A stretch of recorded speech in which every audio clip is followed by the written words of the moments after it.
আসসালামু আলাইকুম আরহামতুল্লাহ। কেমন আছেন আপনারা সকলে? সোনালী গ্রাম বাংলার পক্ষ থেকে অফুরন্ত ভালোবাসা আমন্ত্রণ জানাচ্ছি 1500 শতাব্দীতে নির্মিত একটি মসজিদ দেখার জন্য। বিশ্ব ঐতিহ্যবাহী স্থানগুলির ভিতরে এটিও একটি।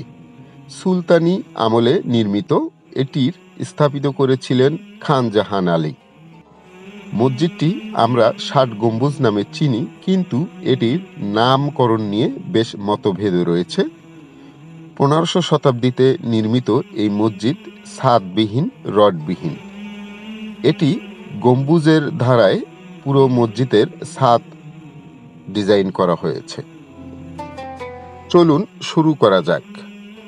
মূল গেট থেকে ঢুকে মসজিদটি যেমন দেখা যায়, ডানে বামে দুই পাশে দুইটি বড় কাঠ গাছ রয়েছে, যেগুলোকে রেন্ডি গাছ বলা হয়। আঞ্চলিক নাম ভিন্ন হতে পারে। খুবই সুন্দর। ডানে বামে বেশ কিছু সবুজায়ন রয়েছে, যেখানে দেশি বিদেশি বিভিন্ন প্রজাতির ফুল গাছ দেখা মিলবে।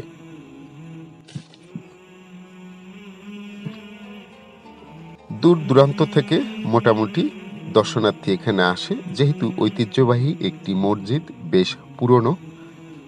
এই মসজিদটি অনেক কিছুর সাক্ষী হয়ে দাঁড়িয়ে আছে। মূলত এই মসজিদের গম্বুজ বলি আমরা, সেই গম্বুজের পরিমাণ রয়েছে ৭৭টি। ৪ কর্নারে 4টি বড় গম্বুজ রয়েছে। এই টোটাল ৮১টি গম্বুজ এই মসজিদটির। তবে এই যে কর্নারের যে বড় গম্বুজগুলো দেখা যাচ্ছে, এগুলো থেকে ছাদে ওঠারও সিঁড়ি রয়েছে।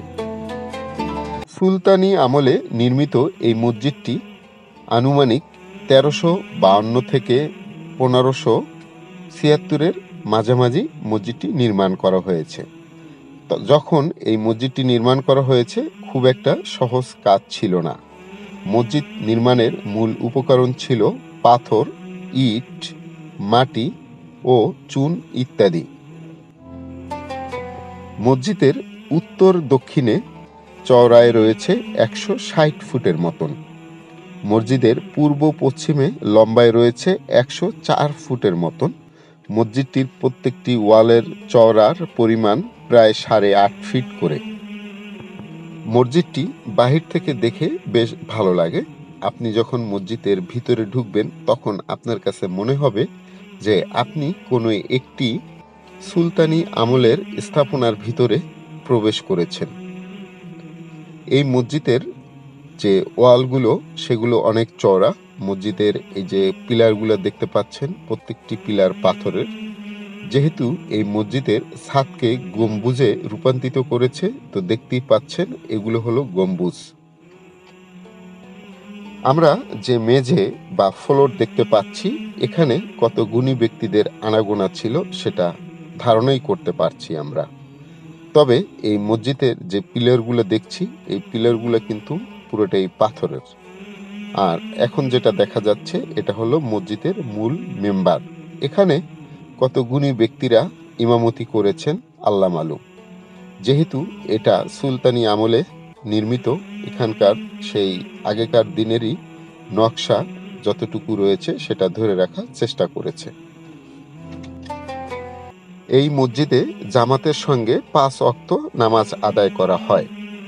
মসজিদের ভিতরে প্রায় ২,০০০ মুসল্লি একসঙ্গে নামাজ আদায় করতে পারেন। দর্শনার্থীদের দৃষ্টি আকর্ষণ করছি। মসজিদের পবিত্রতা রক্ষার দায়িত্ব আপনার আমার সকলেরই।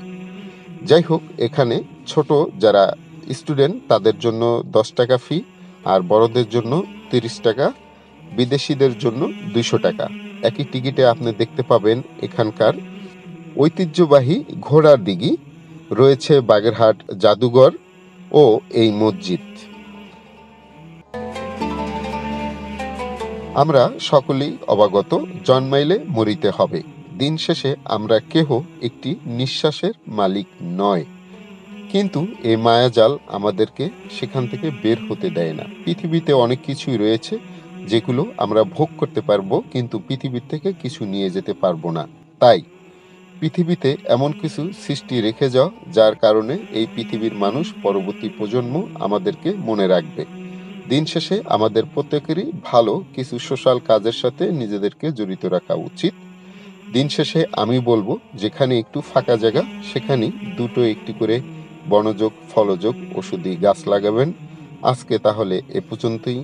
আবারও দেখা হবে, কথা হবে অন্য একটি ভিডিওর মাধ্যমে। ততক্ষণ পর্যন্ত ভালো থাকুন, সুস্থ থাকুন। আসসালামু আলাইকুম ওয়া রাহমাতুল্লাহ।